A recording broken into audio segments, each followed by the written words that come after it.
So just a real quick housekeeping item. I just released a new Lightroom Essentials course covering an easy to follow start to finish workflow that you can apply to really any photograph you'd like to edit. And I'm sending out 100% off discount codes for that course. If you're interested, I'll add a link in the description below if you'd like to pick up your free copy today. And it's something I'm super excited about, as this has really been a culmination of 7 years of trial and error and experimentation to land on the workflow covered in this course. So hopefully that's something you're interested in. Now, as far as this week's video is concerned, this is a topic that has become increasingly important to me as I've been working on a project recently that closely ties into this kind of, creative mindset with regards to negative space and how it can impact and boost your creativity when you're on location. Now, I'm not talking about minimalism or minimalistic landscape photos when I reference negative space. Rather, I'm talking about the negative space you can't see, the negative space outside the frame, the negative space that extends beyond the photograph itself. Now stick with me. I can already feel the eyes rolling and the head shaking.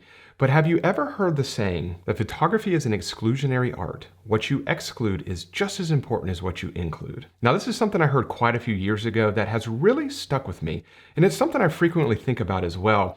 Now, for those that have watched some of my videos over the course of the last few months have probably heard me talking about something I refer to as the scene within the scene, and how creating storyboards can improve your photography. And for those that aren't familiar with what I'm talking about, a storyboard is basically a group of 2 to 3 images from a specific location. One that's a wide angle, grand scene, if you will, where you can see everything. The other is a more intimate, often telephoto image of that same scene.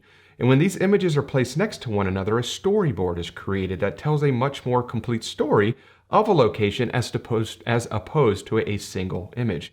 But what if the entire scene wasn't disclosed? What if the image you were sharing was created with the sole purpose to entice wonder and curiosity in the viewer? And here's the photo of mine that really kind of sent me down this path. So this is a photograph from quite a few years ago that I've shared a few times on social media.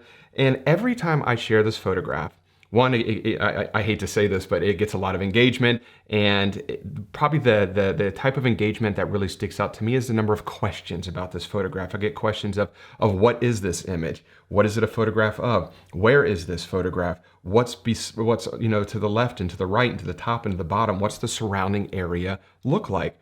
And I posted this image a couple weeks ago, kind of on purpose, because I wanted to see if that reaction stuck again.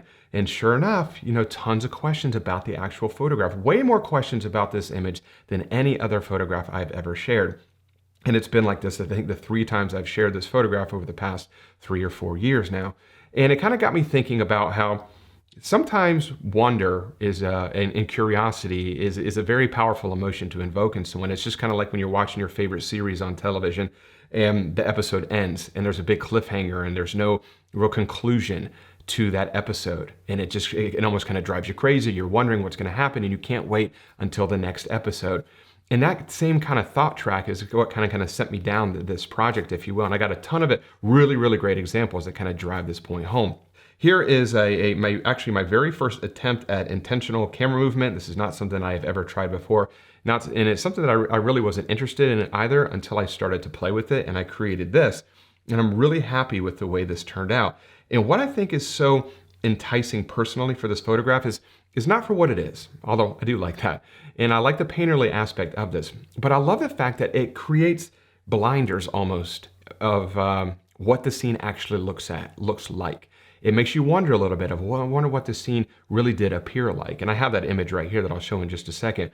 But that not knowing, that curiosity, that wonder, I think is a very powerful thing that you can invoke in a viewer. And here's the actual image itself on a tripod. And as you can see, it's not super exciting at all, really. There's not great light. It's not a great composition. It's kind of flat. It's just a boring photograph. But this, I find, is much more exciting than this. And I think the main reason is because this right here basically just doesn't quite reveal what the scene really looks like, and it kind of holds a little bit of it back. Here's another great example from my recent trip to Iceland of just a very zoomed in image of this iceberg. I love all the detail, I love all the colors, but what I love most about this scene is the fact that, one, when you first look at it, you can't really tell exactly what it is. And then as soon as you lock in, like, oh, okay, that's probably an iceberg, then you wonder, is this an iceberg just floating in the ocean? Is it an iceberg attached to a mountain? Is it on land? What does the surrounding area look like? And that wonder, I think, is what really kind of invokes a lot of mystery in the photograph. And this is that negative space I'm referencing that extends beyond the frame, that extends outside of the actual photograph. And here is another image captured just a few moments later of the same exact scene. And then I also have let me try again. The next image I'm going to show you is the grand scene, the wide angle shot that shows everything into one. And these three images would create a good storyboard together. But for this particular project, I kind of like these images separated. And here is the wide angle shot. And that iceberg image was captured right here in this area. And of course, that mountain peak image right here was captured right up here at the top. And then here again is that iceberg photograph. That was the detail shot that was captured right in here. But I really, really like the wonder that is created from this area right here in this photograph. And I think that's what photography is all about, and really art in general, is just how can you push yourself to constantly think differently, to invoke creative thinking within yourself, thinking outside of the box. And this is something that has really kind of stirred up a lot of creativity within myself, and I definitely wanted to share it with you today. Here's another image that I've shared before, and I think this is a great representation of this kind of the negative space extends beyond the frame thought track. And this is an image from Zion. When you first look at it, you can't quite tell what it is. You know, it's just canyon light. I love the play of the light hitting here, and this is in shade. And this is the image, kind of a wider scene. And that photograph was taken right through here with the telephoto lens. And here it is once again. So once again, the photo doesn't end at the edges, and that thought track, I think, is a great way to invoke that mystery and that wonder. So when I'm talking about negative space in this particular video, it's not so much the negative space or the empty space in the frame, it's the negative space outside of the photograph that you can't see. That's the negative space that might kind of get you kind of scratching your head a little bit, going, no, I wonder, where is this scene? What am I quite looking at? What's beyond the photograph? What's, to the top, to the bottom, to the left, and to the right? And I think that right there is what's going to keep a viewer looking at your photograph longer. And I've mentioned this many times before. I think that's the ultimate goal. I shouldn't say the ultimate goal. I think that's a big goal in photography, is to try and keep the viewer's eyes on your photograph as long as possible. And I think this is a fantastic way to do just that. Here's a great example as well. This is when you first look at this scene, yeah, it's definitely a waterfall, but you really can't tell what this is, where this is. You can't really, it's kind of left to your imagination, what's on the top and to the left and to the right and to the bottom. Is it a mountain? Is it a cliff? What is this water falling off of? Here is the actual scene itself, and you can instantly see, oh, this is Yosemite Falls. I just put on a telephoto lens and zoomed into this area right through here with a very fast shutter speed, and came away with this, which I really, really like. But once again, that wonder is created in this photograph way more than this image right here. And it's simply by just picking out a small little vignette in that scene and isolating it, and then let the viewer's imagination just kind of run wild, thinking about what is outside of that photograph. What is the negative space that I can't see? And it really just leaves it up to the viewer to decide what the rest of that photograph looks like. And I think that's really cool, because art it's really all about imagination. It's all about creativity. This next example right here is an example from a couple years ago when I wasn't even working on this project, and it was done kind of by accident, but I think it's a fantastic representation of this. So this is one of a very, very iconic location in Acadia National Park. And I love the fact that these people here, kind of somewhat of a silhouette of them, beautiful, nice pastel colors in the sun rising, just sitting at the top of this cliff face, and adds a lot of scale to this photograph. But the next image I'm going to share is a zoomed out version with a ultra wide angle lens of this entire scene. And I think it really puts a lot of this in perspective, because when you look at this scene right here, you can't 100% tell exactly what you're looking at. And it's not a super intimate scene either. It's not a detailed version of this photograph. But when I show you this next image right here, that photograph is taken right in this little area right here. And this is Boulder Beach in Acadia National Park. And this is an ultra wide angle lens capturing everything. And then the telephoto shot was zoomed all the way into the cliff face in the background. And here is that scene once again. And I think these two photographs, when you kind of go back and forth, it's just an interesting story of that particular location. And I keep saying that this is a great example. This next example is really fantastic. And in this one, I was actually I had this kind of project in mind. I didn't really start the project just yet, but I was thinking about it at the time. And I shared this image on Instagram the other day as well. And when you look at it, obviously this is an image of a waterfall crashing, and it's a fast shutter speed showing a lot of the detail of this photograph, or I should say a lot of the detail in the water. And it also shows a lot of power, and it shows the kind of the grandiose scale of this waterfall. And I think that's one of the powers of using a fast shutter speed to freeze that action.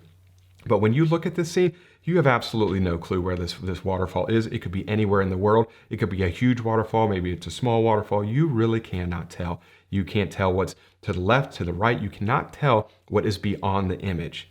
And I think that is super, super cool. And this is what it is.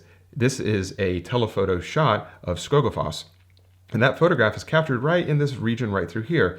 And it took about 50 images to capture this one that I really liked, where the waterfall kind of parted at the perfect moment and the waterfall's crashing in an ideal pattern.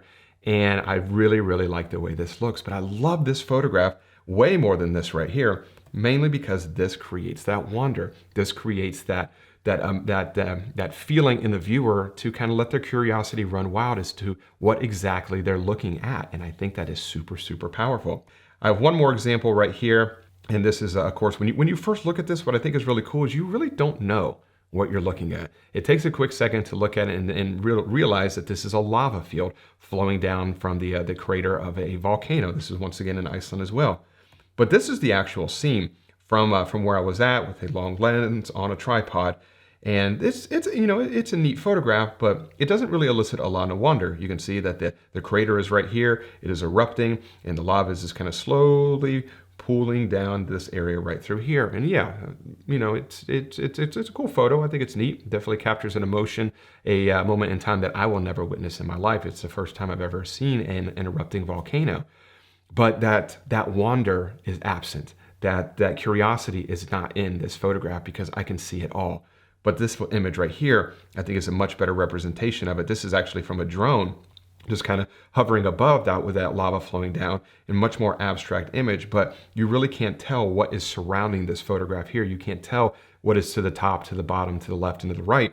It's just really left to your eye to really decipher exactly what you are really looking at. So this whole kind of, I guess, project, if you will, is really all around kind of the mystery of what surrounds us all, and how the photograph, it really doesn't end right at the edge. You can create a lot of curiosity and a lot of wonder in the viewer by just isolating a scene and not showing everything in its totality. And what this project has done for me is really helped me to think a little bit differently. I have been a grand scene landscape photographer for the first, I would say, probably 75% of my career in photography. And I am now, for the last probably year or so, really shifting that mindset. I still love the wide angle grand scenes, but I want to kind of stretch my creative muscles a little bit and try and improve my own photography. And I think coming up with a project is a fantastic way to do that. And this project right here has been one of the most kind of eye-opening and mind-opening projects or initiatives I've ever been a part of. And it's something that I would encourage you as well, next time you're on location, is to think about that scene within the scene. Because every scene, when you get that wide angle shot, there's another scene within that scene. And oftentimes that sub-scene, that smaller scene within the grand scene could be that photograph that elicits more wonder and more curiosity in your viewer. Definitely something to try out. And some people might love it, some people might not like it at all, but I think it is definitely something that is helping me out and is going to continue to help me out in the future as well. So I do hope that kind of helps you, or maybe helps others kind of like to think a little bit differently, maybe think outside of the creative box, so to speak. And it's all about improving your photography. And I think if you can become more creative, that will almost always improve your photography as well. So I really do hope you enjoy this week's video. And once again, I will put a link in the description below for my new Lightroom Essentials course. Like I said, sending out those 100% off discount codes, so the course will be free. And that link will be in the description below if you're interested. So as always, I really do appreciate you watching this week's video. If you have any questions about anything, leave those in the comment section below, and I'll do my very best to get back in touch with you. If you enjoyed this week's video, if you could give it that thumbs up, share the video with your friends. It definitely helps the channel perform better. Helps the video, I don't know why I'm pointing at my computer, but it helps the video perform better as well. And subscribe to the channel if you're not subscribed as well. And As always, I really do appreciate you watching this week's video, and I will see you all next Wednesday. Bye.